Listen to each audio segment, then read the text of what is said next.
कहानी की शुरुआत में हम एक यंग कपल मैट और नादिया को देखते हैं जो अपने नए घर में रहने के लिए आए थे। ये घर एक सुनसान इलाके में होता है जिसके आसपास न कोई दूसरा घर और न ही आबादी होती है। शहर के शोर शराबे से तंग होकर मैट और नादिया को भी एक ऐसा ही शांत घर चाहिए था और यह खूबसूरत घर मैट को काफी कम कीमत में मिल गया था। ये दोनों जब घर के अंदर आते हैं तो घर काफी बुरी हालत में था, जैसे ये घर कई सालों से खाली पड़ा हुआ हो। इसलिए ये दोनों घर की साफ सफाई करने लग जाते हैं और जो भी फालतू सामान होता है मैट खिड़की से बाहर फेंकने लगता है। किचन को साफ करते समय नादिया को एक मरा हुआ बर्ड दिखाई देता है जिसे दफनाने के लिए वो बाहर ले जाती है, लेकिन तभी ऊपर खिड़की से मैट नादिया को आवाज देता है जिससे नादिया का ध्यान ऊपर मैट की तरफ चला जाता है और जब वो वापस उस बर्ड की तरफ देखती है तो वो बर्ड गायब हो चुका था। ये देखकर नादिया को कुछ अजीब लगता है और सोचती है कि अचानक वो परिंदा कहाँ गायब हो गया। दूसरी तरफ मैट को भी दीवार में एक अजीब सी चीज दिखाई देती है जिसे देखने के लिए वो वॉलपेपर को फाड़कर हटा देता है और वहाँ मैट को एक बड़ा दरवाजा दिखाई देता है जिसे खोलने के लिए चाबी की जरूरत थी। अब मैट उस दरवाजे की चाबी ढूंढने लगता है और उसे बाहर फेंकी गई कबाड़ में चाबी मिल जाती है, जिसके बाद वो चाबी को दरवाजे के होल में डालकर दरवाजा खोल देता है। यहाँ नादिया भी पहुँच जाती है। ये दोनों देखते हैं कि अंदर एक काले गहरे अंधेरे वाला कमरा है और जैसे ही ये दोनों उस कमरे के अंदर जाते हैं तभी बाहर की लाइट्स अचानक ब्लिंक करने लग जाती हैं। ये देखकर इन दोनों को कुछ गड़बड़ महसूस होती है और इस प्रॉब्लम को दूर करने के लिए मैट कहता है कि हमें एक इलेक्ट्रिशियन को बुलाना चाहिए। ये कहकर वो वहाँ से चला जाता है और नादिया उस रूम के पास अकेली रह जाती है। नादिया अब सोचती है कि उसे इस रूम में जाना चाहिए या फिर नहीं, लेकिन फिर नादिया को कुछ अजीब सा डर महसूस होता है, इसलिए वो भी मैट के पीछे चली जाती है। इस तरह से रात गुजर जाती है और अगले दिन नादिया एक इलेक्ट्रिशियन को कॉल करती है। कुछ देर बाद लाइट्स ब्लिंक होने की प्रॉब्लम को दूर करने के लिए एक इलेक्ट्रिशियन आता है जो कि घर की लाइट्स को चेक करते हुए नीचे बेसमेंट में पहुंच जाता है और वहां का नजारा देखकर वो हैरान रह जाता है क्योंकि पूरा का पूरा बेसमेंट बिजली के वायर्स से भरा पड़ा था और कोई भी ऐसा कोना नहीं था जहां पर वायर्स ना हो। ये वायर्स काफी पुराने जमाने की लग रही थी और इलेक्ट्रिशियन भी कहता है कि मैंने आज तक इस तरह की चीजें कभी नहीं देखी। खैर, इलेक्ट्रिशियन जैसे तैसे करके घर की लाइट चालू करके जाने लगता है और जाते समय वो मैट से कहता है कि आखिर तुमने यह घर क्यों खरीदा? इस घर के पहले मालिक का मर्डर इसी घर में हुआ था और उस दिन के बाद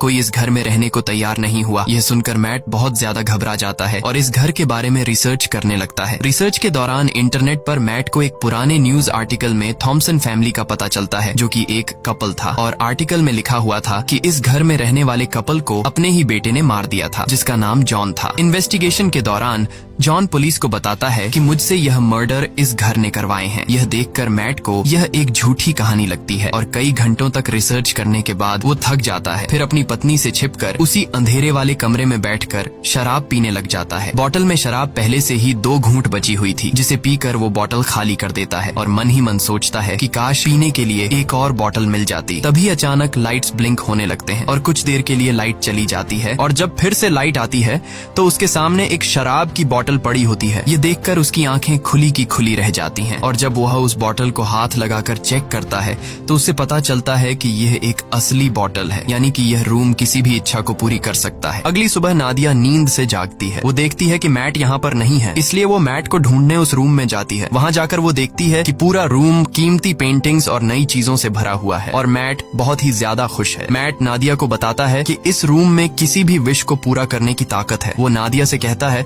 कि तुम्हें जो भी चीज चाहिए बस अपने दिल से मांगो और वो तुम्हारे सामने हाजिर हो जाएगी। ये सुनकर नादिया को मैट की बातें एक मजाक लगती हैं, इसलिए वो मैट पर हंसने लगती है, लेकिन मैट कहता है कि तुम एक बार ट्राई तो करो। तब नादिया कहती है अच्छा ठीक है, मुझे इस वक्त जॉब की जरूरत है तो मैं वो मांग लेती हूँ। तब मैट उसे समझाता है कि ये रूम जॉब नहीं दे सकता, तुम इससे कोई चीज मांगो। जिसके बाद नादिया आंखें बंद करके $1000 की विश करती है और पलक झपकते ही उनके पास $1000 आ जाते हैं। लेकिन अब भी नादिया को पूरी तरह से यकीन नहीं होता, इसलिए वो दोबारा $1 मिलियन की विश करती है और पहले की तरह इस बार भी उन्हें $1 मिलियन मिल जाते हैं। अब नादिया को भी यकीन हो जाता है कि यह रूम कोई नॉर्मल रूम नहीं बल्कि हर एक ख्वाहिश को पूरा करने वाला रूम है। और बस फिर क्या, ये लोग उस रूम से एक के बाद एक महंगी चीज मांगते हैं और वो चीज उनके सामने हाजिर हो जाती है। ये लोग महंगी wines, expensive clothes, diamond, gold, खाने पीने की चीजें और ढेर सारे पैसे इकट्ठा कर लेते हैं। ये दोनों रातों रात मिलियनेयर बन जाते हैं और खुशी खुशी उनकी जिंदगी गुजरने लगती है। रात को नादिया मैट से पूछती है कि आखिर ये रूम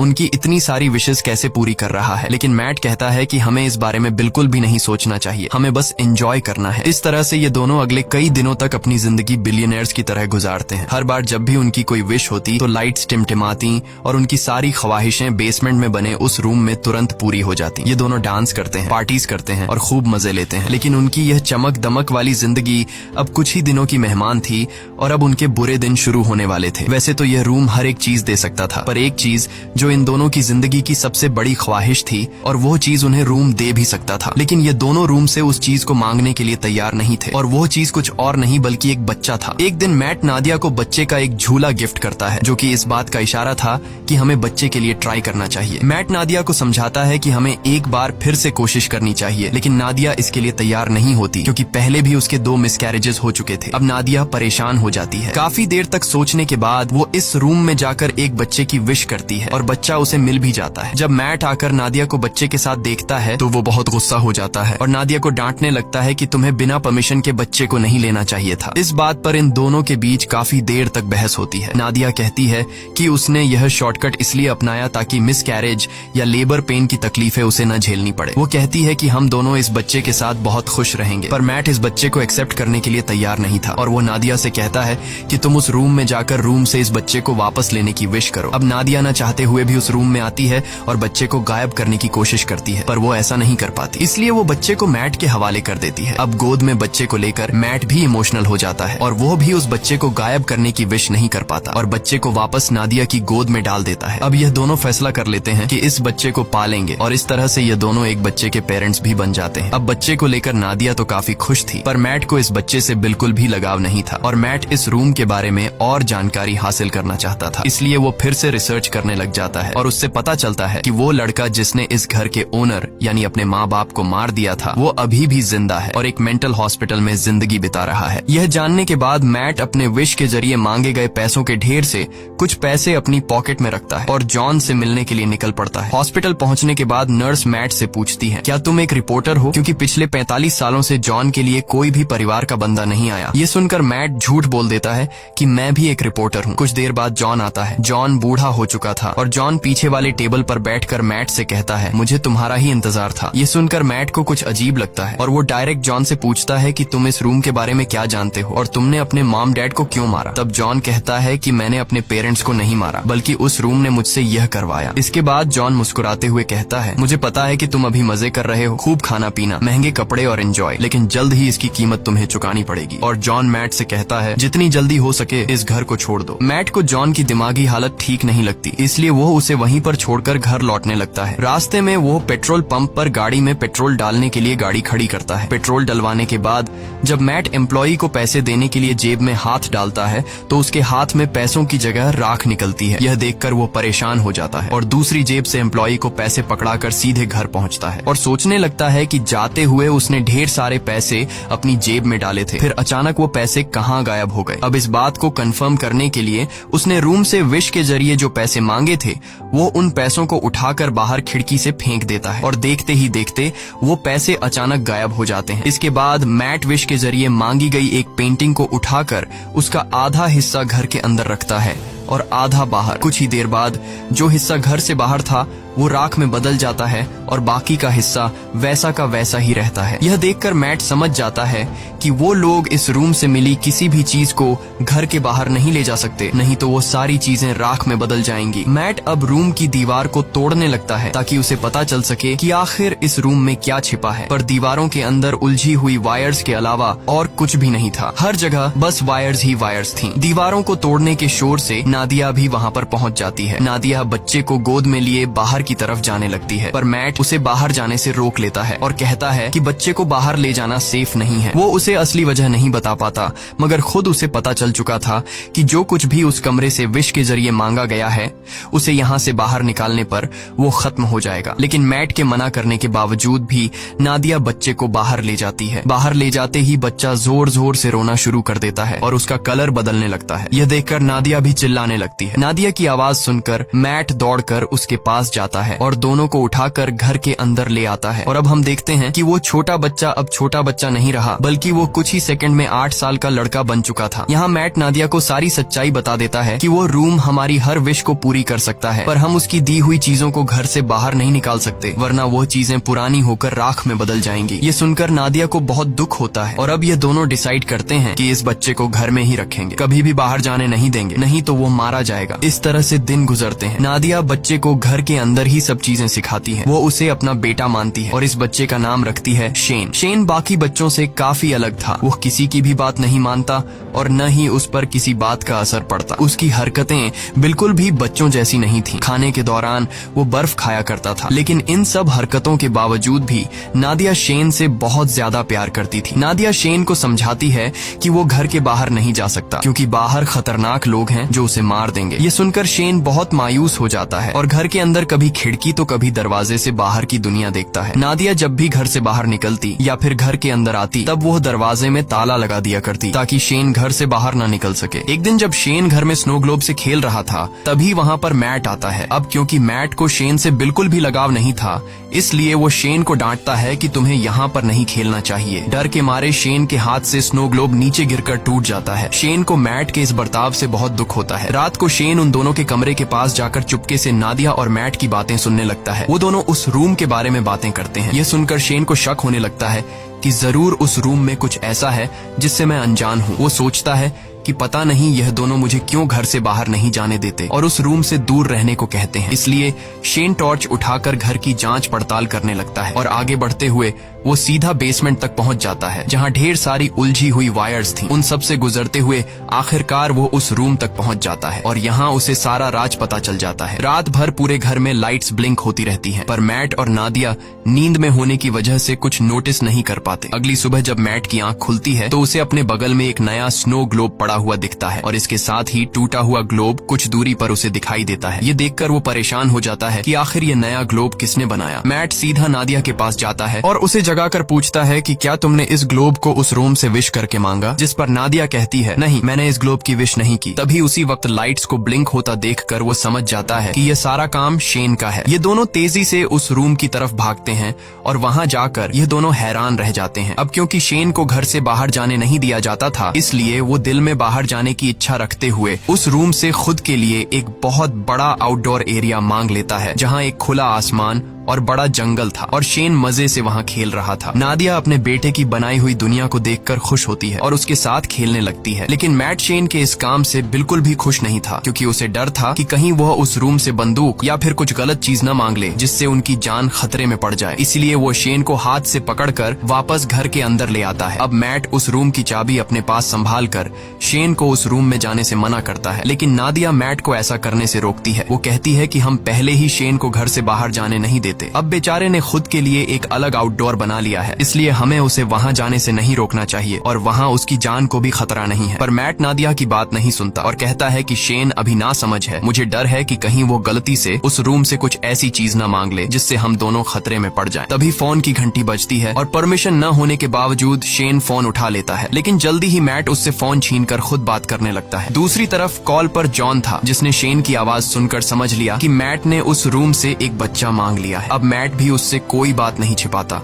और कहता है कि हम इस बच्चे से अपनी जान कैसे छुड़ाएं। इधर किचन में रखे दूसरे फोन से नादिया इन दोनों की सारी बातें चुपके से सुनने लगती हैं। जॉन उसे अपनी सच्चाई बताता है कि मैं भी उस रूम से विश के जरिए मांगा गया हूँ। वो बताता है, मैंने अपने पेरेंट्स को इसलिए मारा क्योंकि मुझे भी बाहर की दुनिया देखनी थी, लेकिन जब मैं घर से बाहर निकलता तो मेरी उम्र बढ़ने लगती और जब मैंने रूम से पूछा तो उसने मुझे बताया कि अगर तुम्हें इस घर से बाहर निकलना है तो तुम्हें उस इंसान को मारना होगा जिसने विश करके तुम्हें मांगा है। इसीलिए मैंने विश करने वाली औरत को मार दिया और उसके साथ उसके हस्बैंड को भी मार दिया। यही वजह है कि आज मैं जेल में हूँ। वो मैट को बताता है कि मेरी और शेन की कहानी एक ही है। अगर तुम्हें शेन को बचाना है और उसे बाहर की दुनिया दिखानी है तो तुम्हें उस इंसान को मारना होगा जिसने शेन को विश करके मांगा था। अब अगर शेन को विश करके तुमने मांगा है तो तुम्हें अपनी कुर्बानी देनी होगी, और अगर तुम्हारी वाइफ ने शेन को मांगा है तो फिर तुम्हें उसे मारना होगा। और ये सारी बातें दूसरी तरफ कॉल पर नादिया भी सुन रही थी। नादिया ये सारी बातें सुनकर बहुत ज्यादा दुखी हो जाती है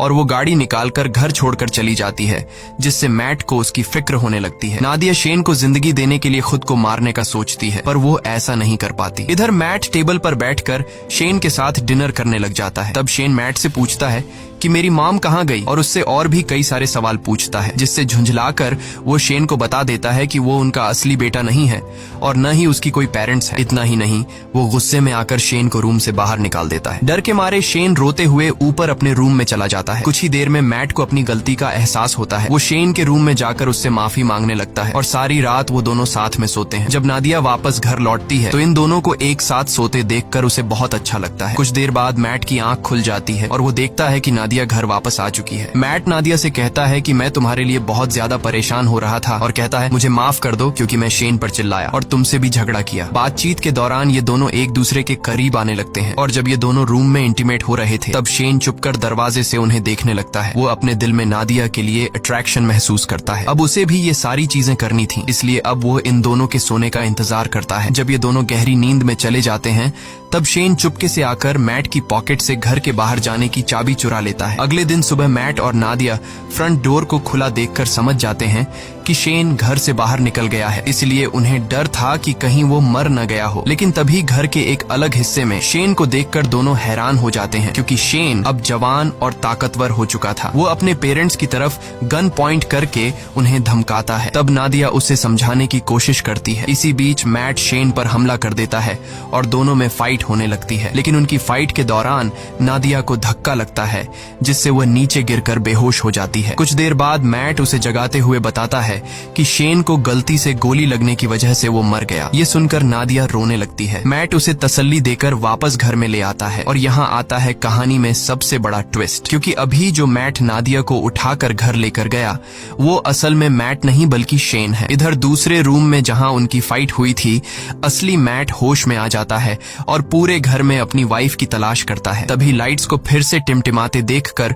वो उस रूम की तरफ जाता है, पर वहाँ भी उसकी वाइफ नादिया मौजूद नहीं थी। इधर नादिया को बिल्कुल भी खबर नहीं थी कि इसके साथ बैठा हुआ आदमी मैट नहीं बल्कि शेन है। लेकिन नादिया को भी मैट में कुछ बदलाव नजर आता है, और जल्द ही उसकी बर्फ खाने की आदत से नादिया को पता चल जाता है कि ये मैट नहीं बल्कि शेन है, जिसने रूम से विश करके अपने आप को मैट का रूप दे दिया है। दूसरी तरफ असली मैट समझ जाता है कि वो अकेला इस घर में फंसा है। शेन ने उसकी वाइफ को इस घर से किसी दूसरे घर में विश के जरिए शिफ्ट कर लिया है। अब वो इस घर से बाहर निकलने के लिए पूरी ताकत लगाकर दीवार को तोड़ने लगता है, और आखिर सारे वायर्स को पार करके वह उस रूम तक पहुंच जाता है, जो कि अब एक जंगल था जहां ढेर सारे ऊंचे ऊंचे पेड़ थे। वहां जाकर मैट को पता चलता है कि शेन ने रूम का यूज करके इस जगह को काफी बड़ा कर लिया था, और वहां शेन ने उन्हीं की तरह एक डुप्लीकेट घर भी बना लिया था। वो यह भी समझ चुका था कि शेन ने उसका रूप नादिया को किडनैप करके इस डुप्लीकेट घर में रखने और अकेले में उसके साथ फिजिकल होने के लिए किया था। ये ख्याल आते ही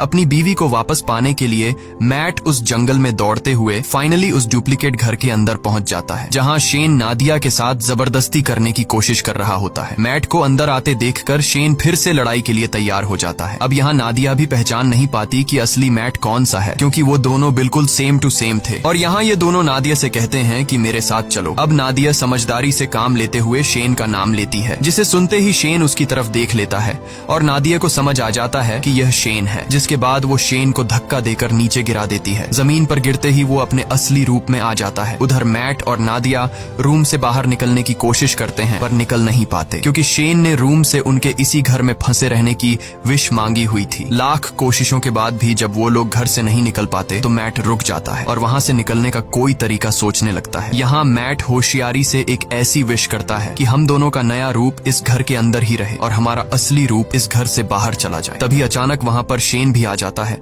और मैट को चाकू घोंपकर मार डालता है। इसके बाद वो नादिया को समझाने लगता है कि तुम मैट को भूल जाओ और मेरे साथ रहो। लेकिन इन्हीं बातों के दौरान उसे एहसास होता है कि यह दरअसल मैट और नादिया के क्लोन है, जबकि असली मैट और नादिया दौड़कर रूम के बाहर जंगल की तरफ भागते हैं। यह देखकर शेन बहुत गुस्सा हो जाता है और तेजी से उनके पीछे दौड़ने लगता है। यहाँ यह दोनों असली घर में पहुंच जाते हैं। जब शेन भी असली घर में पहुंचता है तो वो दौड़कर मैट पर अटैक कर देता है, लेकिन यहाँ मैट समझदारी से काम लेते हुए शेन को कसकर पकड़कर अपने साथ घर से बाहर निकाल लेता है। शेन अपनी जान को खतरे में देखकर वापस दरवाजे की तरफ भागता है, पर अंदर घुसने से पहले ही नादिया दरवाजा बंद कर लेती है। अब यहाँ शेन नादिया को बहकाने की कोशिश करता है। वो कहता है, प्लीज मॉम, मेरे लिए दरवाजा खोल दो। लेकिन नादिया अब समझ चुकी थी, इसलिए वो रोते हुए शेन को बूढ़ा होते देखती है। धीरे धीरे उसकी बॉडी गलने लगती है और आखिर में वो राख में बदल जाता है। नादिया उसके पास आती है और उसकी बॉडी से बनी हुई राख को हाथ में उठाकर रोने लगती है, क्योंकि नादिया ने उसे अपना बेटा माना था। इसके बाद मैट नादिया के पास आता है